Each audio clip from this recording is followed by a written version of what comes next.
குருகுலத்தில் போய் நல்லபடியாக ஒரு நல்ல குருநாதரை தேர்ந்தெடுத்து யார் ஒருத்தர் கற்றுக்குறீங்களோ எல்லாருக்குமே எல்லாமே கிடைக்கும். புரியுதா?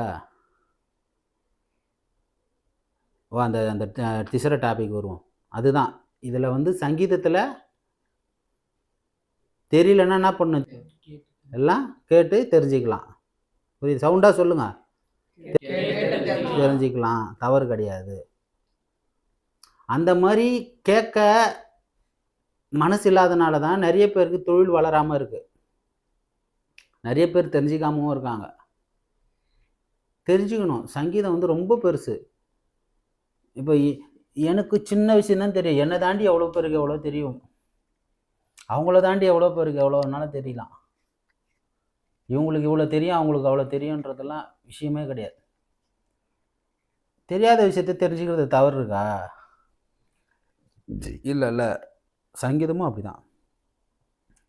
அதில் நிறைய விஷயம் இருக்குது, கேப்சர் பண்ணுறதுக்கு நிறைய இருக்குது. அதை தேடி தேடி தேடி பார்த்தோன்னா எக்கச்சக்கமாக கிடைக்கும். தேடனா கிடைக்கும். புரியுதா? திசரம் எத்தனை சொல்லு? 6 சொல்லு. 8 திசரம்னா எங்கேருந்து வரணும்? தட்டுமலை. இப்போ நீ பாடின தக்கன திருத்தகதா தக்கன திருத்தகதா தக்கன திருத்தக தக்கன திருத்தகதா, இது வந்து 3 வாட்டி பாடினாதான் 48 சொல்லு. ஒரு வாட்டி இது பாடினா இது எத்தனை சொல்லு? 16 சொல்லுக்கு உண்டானது தான் அது. அந்த அறுதி முடிப்பு 16 சொல்லுக்கு உண்டானது 3 வாட்டி பாட சொல்ல 48 சொல்லாயிடும். புரியுதா? இப்போ இந்த 6ல் எத்தனை 5 இருக்கு? ஓஹோ, ஒரு 5 இருக்குன்ட்டு அப்புறம் இல்லைன்னா எப்படி அது? 9 5. ஓஹோ, 6ல் 9 5 இருக்குதா? நான் 6ல் எத்தனை 5 இருக்குதானு கேட்டேன். 48ல் எத்தனை 5 இருக்கு? 9 5. எத்தனை 3 இருக்கு?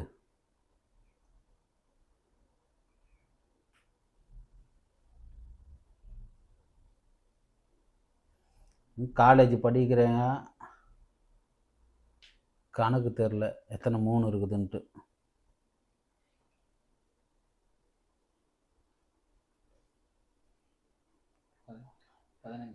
15 கரெக்டாக சொல்கிறான். அப்புறம் 16. அவன் 15, நீ 16, அடுத்தது 17. விரல விட்டு எண்ணிந்தாலே நேரம் கண்டுபிடிச்சிட்டு இருப்பான் ஆன்சரு. சொல்கிறா 16 கேட்டால் திருப்பி எதுக்கு பயப்படுற? ஆன்சர் கண்டுபிடிச்சிட்டுனா அதுதான் ஆன்சர்னா அதுதான் சொல்லணும். 16 3 இருக்குது. அதில் ஈஸியாக எப்படி கணக்கு போடுறதுன்னு சொல்லி கொடுத்துடல உங்களுக்கு. அதில் பெரிய இலக்கு என்ன இருக்கு? 10 எடுத்தோன்னா 13 எவ்வளோ? 6 3. ஈஸியாக கணக்கு போடலாம. எத்தனை 2 இருக்கு?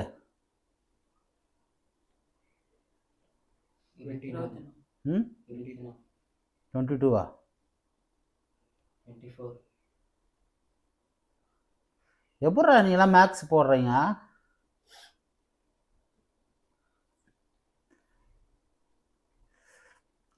கணக்கு கூட்டின்னு இருக்கக்கூடாதுடா. அப்படி நம்ம மைண்டில் அப்படி அப்சர்வ் பண்ணாலே கரெக்டாக வந்து நிற்கணும். அந்த அளவுக்கு ஷார்ப்பாக இருக்கணும். 1 1 2 2 2 2 4 இப்படிலாம் யோசனை பண்ணனா நீ எந்த காலத்துக்கு வந்து சொல்லி எந்த காலத்துக்கு போய் இது பண்ணுவீங்க? எத்தனை 2 இருக்குது? 24. 2 இருக்கு. 12 2 எவ்வளோ?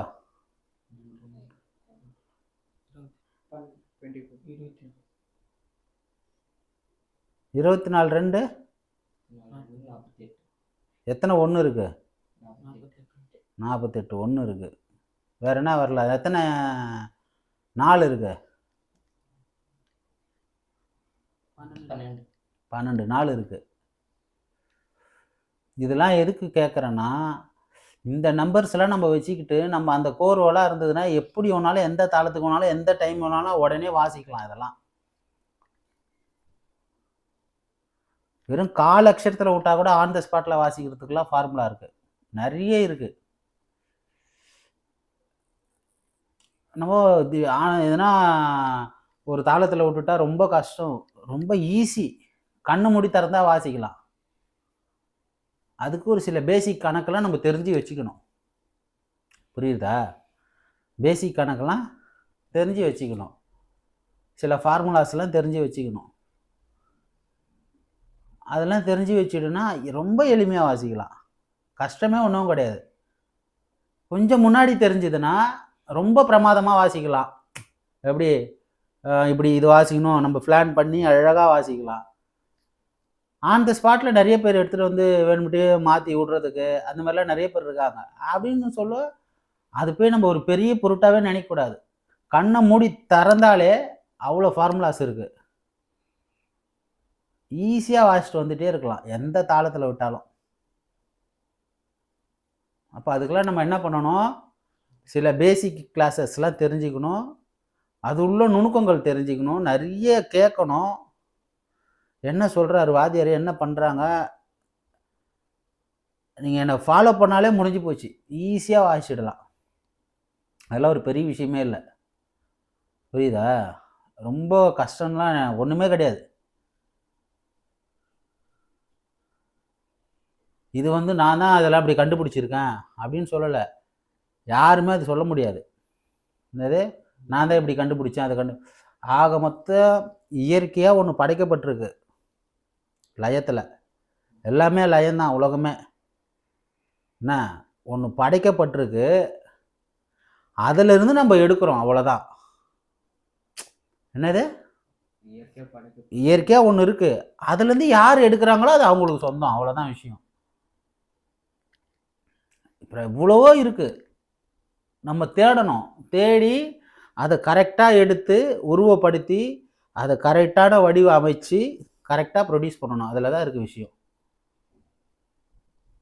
புரியுதா? வெறும் 32 சொல்லு இருக்கு, 32 சொல்லுக்கு நான் ஒரு கோர்வை ரெடி பண்ணுறேன் அப்படின்னு நானும் பெரிய ஆளுன்னு நினச்சா அதெல்லாம் ஒன்றுமே கிடையாது. ஒரு கோர்வை ரெடி பண்ணுறதெல்லாம் பெரிய விஷயம் இல்லை. 64 சொல்லு கோர்வை ரெடி பண்ணிட்டா எனக்கும் எல்லாம் தெரியும் அப்படின்றதெல்லாம் ஒன்றுமே கிடையாது. புரியுதா? நிறைய இருக்குது. கோர்வை ரெடி பண்ண தெரிஞ்சவங்களாம் பெரியவங்க ஒன்றும் பெரிய ஆள் கிடையாது, கோர்வை ரெடி பண்ண தெரியாதவங்க பெரிய ஆள் இல்லைன்னு கிடையாது. ஒரு விஷயத்தை எப்படி பண்ணணும், அதை எப்படி ப்ரொடியூஸ் பண்ணணும், அதை எப்படி அமைக்கணும், அது எந்த வழியில் கொண்டு போகணும், அதை எவ்வளோ தெளிவாக கொண்டு போகணும், இப்படிலாம் நிறைய விஷயம் இருக்குது. அதெல்லாம் நம்ம உணர்வுபூர்வமாக பண்ணி அதை கேட்டு தெரிஞ்சு நிறைய பண்ணோன்னா நிறைய கிடைக்கும் எல்லாமே. இப்போ நான் இதெல்லாம் உங்களுக்கு ஏன் இவ்வளோ ஓப்பன் டாக்காக நிறைய பேருக்கு எல்லாருக்கும் சொல்கிறேன் தெரிஞ்சுக்கிட்டிங்கன்னா, உனக்குன்னு ஒரு கற்பனை இருக்கும், அவருக்குன்னு ஒன்று இருக்கும், அவனுக்கு ஒன்று, எல்லாருக்குமே ஒரு கற்பனை இருக்கும். ஒரு விஷயம் ஒரு ரூட்டுன்னா இந்த ரூட்டில் எல்லாருக்குமே ஒரே கற்பனை தோணாது, பல பேருக்கு பல கற்பனை. உன் கற்பனையில் அது ஒரு விதமாக இருக்கும், அவன் கற்பனைக்கு அது ஒரு விதமாக இருக்கும், அவங்கவுங்க பண்ணி அவங்கவுங்க வாசி எல்லாமே நல்லா இருக்கணும், அவ்வளோதான் விஷயம். புரியுதா? முதல்ல சின்னவங்க பெரியவங்க அப்படின்னு ஒன்று இருக்குது, அதை முதல்ல தெரிஞ்சுக்கணும். எங்கே போனாலும் நடத்த ஒழுங்காக இருக்கணும், மரியாதை தெரிஞ்சுக்கணும்.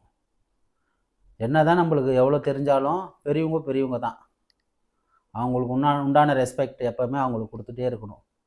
அவங்க நம்மளை எவ்வளோ தான் தாழ்த்தி என்ன பண்ணாலும் சரி, அவங்களுக்கு என்ன மரியாதையோ அதை நம்ம கொடுத்துட்டே இருக்கணும். அதை கொடுத்தா மட்டும்தான் நம்ம அடுத்த கட்டத்துக்கு நகர முடியும். எல்லாருக்குமே தான் சொல்கிறேன். நம்மளை நிறைய பேர் அழுத்தலாம், தூக்கலாம், அதெல்லாம் இங்கே நம்ம அதை பெருசாக எடுத்துக்கக்கூடாது. நம்ம உழைச்சிட்டே இருந்தோன்னா நம்மளுக்கு ஒரு நேரத்தில் நம்மளுக்கு கிடைக்க வேண்டியது கண்டிப்பாக கிடைக்கும். அதை மட்டும் நம்பி நேர்மையாக போயிட்டு மரியாதையாக பயபக்தியோட தொழிலை செஞ்சுட்டு மரியாதையாக இருந்துட்டு வந்தீங்கன்னா எல்லாமே உங்களுக்கு கிடைக்கும். புரியுதா? இந்த மாதிரி நிறைய இது இருக்குது, நான் அடுத்த இதில் சொல்கிறேன் நிறையா. இப்போ கண்டம் திசரம் சொன்னேன், அப்போ மிசரனா 8 மிசரனா 56, 8 சதுசுரனா 64, 8 சங்கீர்ணம்னா 72.